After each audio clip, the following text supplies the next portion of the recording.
particularly busy time for British politics, so not fantastic. Slight understatement there. So we've got a great evening. We've got some wonderful guest speakers who, as you can imagine, have given up their busy schedules to join us this evening. I have to say, I think this particular APPG I'm very excited about. I think APPG has a very important role to play in British politics in a slightly divisive time.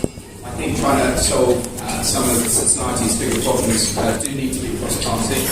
And absolutely delighted that Joe has put together such a formidable group of parliamentarians. I think obviously whatever side of the Brexit divide one happens to be on, I think we're all well aware of some of the challenges that exist within society. Obviously inequality is an obvious one. Challenges around how we invest in infrastructure is another. Some of the regional differences are very challenging. Productivity, as a business leader, I find productivity a particular frustrating element of the British economy. And I think this particular APPG has a big role to play. Lots of competition.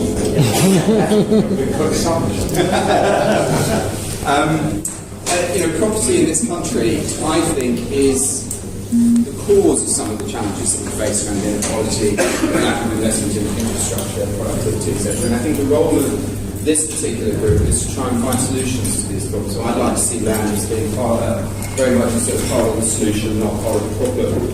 Big thank you to Joe. Where are you, Joe? Right here. Putting a great group together, leading in. We've had some great evidence sessions. You've written a great report. Our objective for 2019 is to do some more work around business rates. Obviously, for those who are retailers or in the business sector, obviously the high street is facing challenges. And I think that obviously with the distractions elsewhere, when in politics, I think this needs to get addressed before it's too late. So obviously lots of great work that we're going to be doing in 2019. I would like to thank many of you, there's many attendees this evening who did a great job helping us with this particular paper. We've got Dominic Humphrey, one of our chief economists over there. It's all around the reform of business rates and passing the obligation for payment away from the business onto the landowner. It's called the Commercial Landowner Levy. If you'd like a copy, ask me afterwards. If you want to be involved in any way, ask me. But thank you. I think there's probably at least 15 individuals who are here this evening who helped us with this.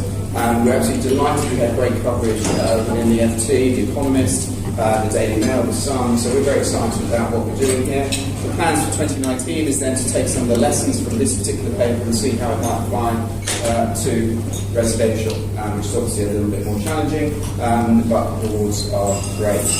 I'd just like to, I think we have to this table, hopefully we'll be here at some point. We've got a great selection of speakers. We have Nick Boles, David Drew, Karen Lucas, and Laura Best, so really appreciate it. Thank you very much for giving up your time. I'm very much looking forward to hearing what you've got to say. I'm going to pass over straight to Nick. I hope you have a great evening, and in the end, hopefully we'll be able to wrap up for the network. Nick.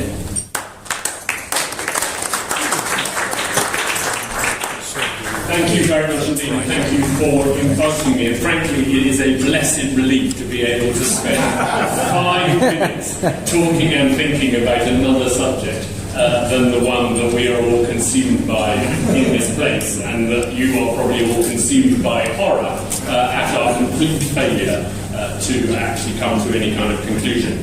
I first got interested in the whole question of land value capture when I was running the Policy Exchange think tank.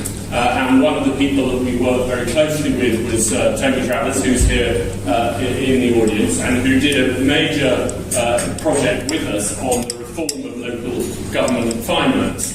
And I then went on later to, as my first job in the Cameron government, the coalition government, as in fact, was as planning minister.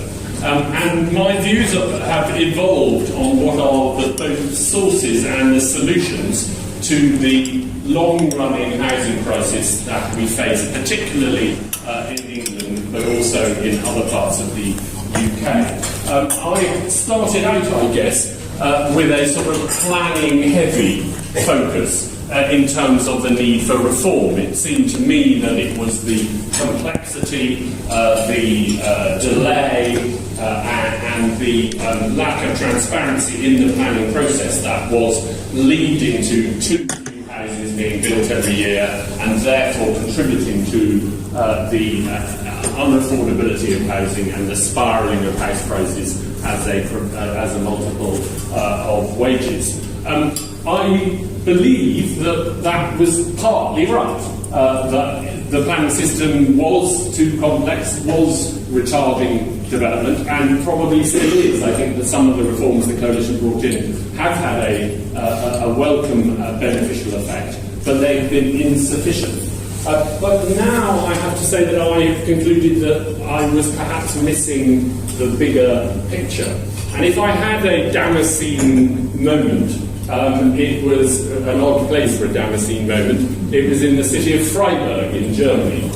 Very good place. Which I visited as planning minister in order to learn about how development on a large scale can take place and actually build communities rather than just build rows of boxes. And I was completely blown away by what they have achieved there, particularly in an old, I think it's called Wieselfeld or something like that, which I believe is, it used to be in a sense a sewage plant. I mean, it wasn't an industrial sewage plant, it was a sort of medieval meadow where effectively the city's effluent would flow. And there what happened was that the city acquired the land at a reasonable value, making use of the German legal provision for purchase for Entwicklungsbedürfnisse or something like that, meaning development needs.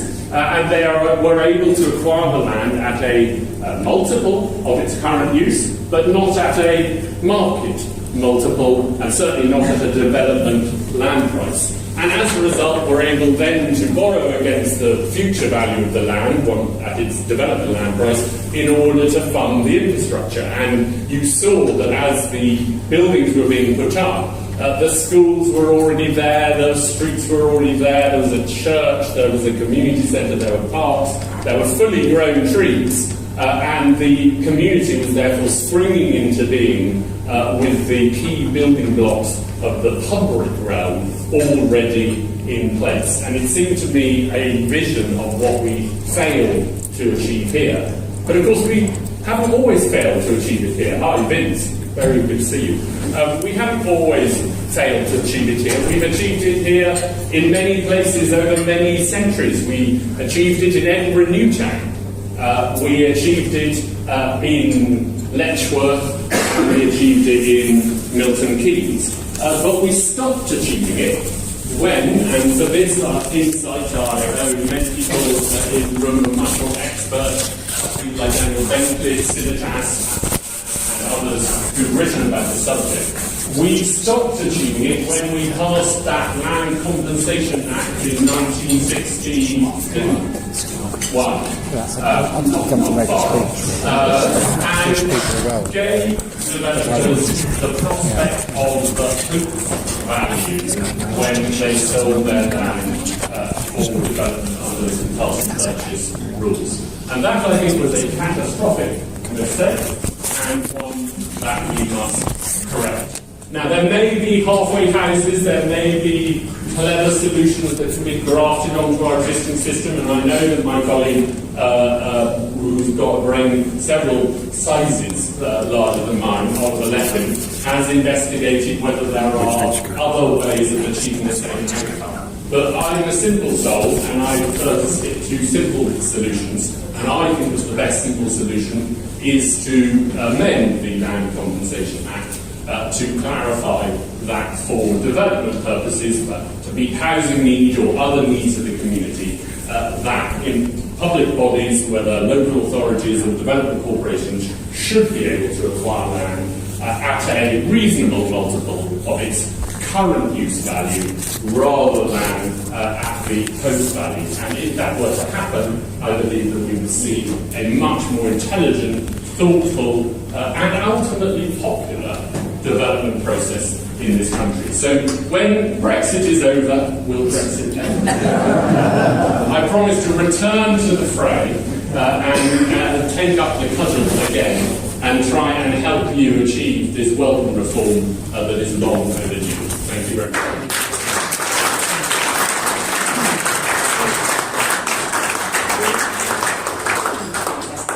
Really appreciate that. Dash, I know you're a busy man, so thank you so much for the inspiring words for all of us. We talked about this report earlier. I've got neglected to give you my name, Andrew Dixon's name, so if you want to get involved in any shape or form, do come up and say hello afterwards. We'd be delighted to tell you as part of the team. My job is to introduce Sir Liz Cable, the chair of the APPG. I think that the group has done a fantastic job over the last 12 months. I'm very excited about the plans instead for 2019. Sir Liz Cable.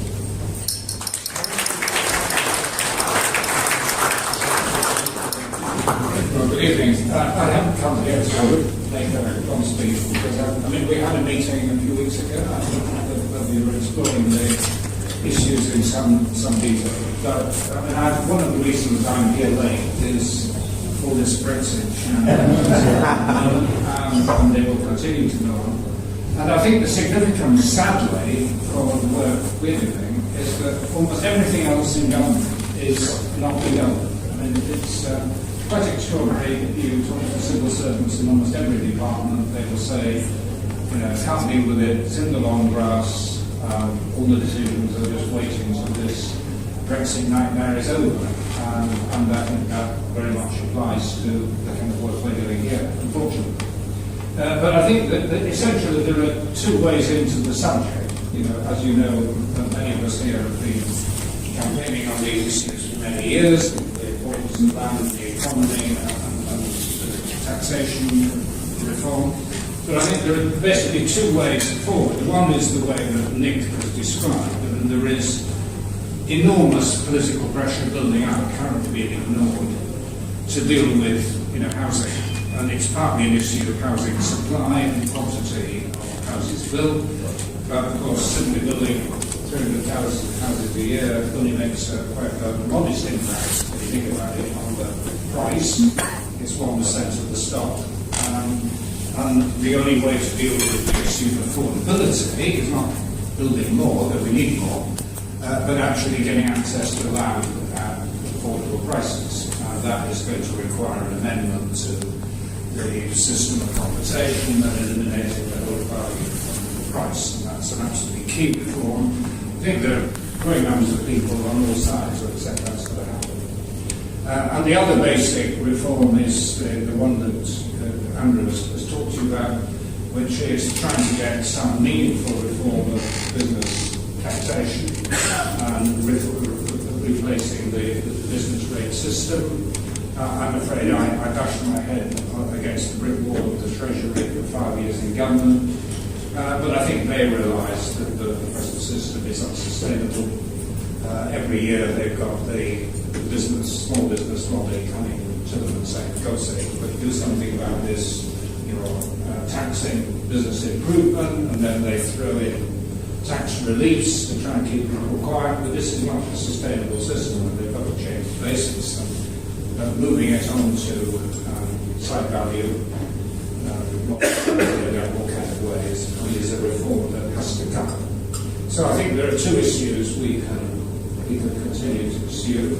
I think this group is very important, and great credit to the people who have driven it, kept it going. The fact that so many people here suggests there's a really big constituency for making this happen. So thank you for all the work you've done, and we're good to see you on time. Thank you.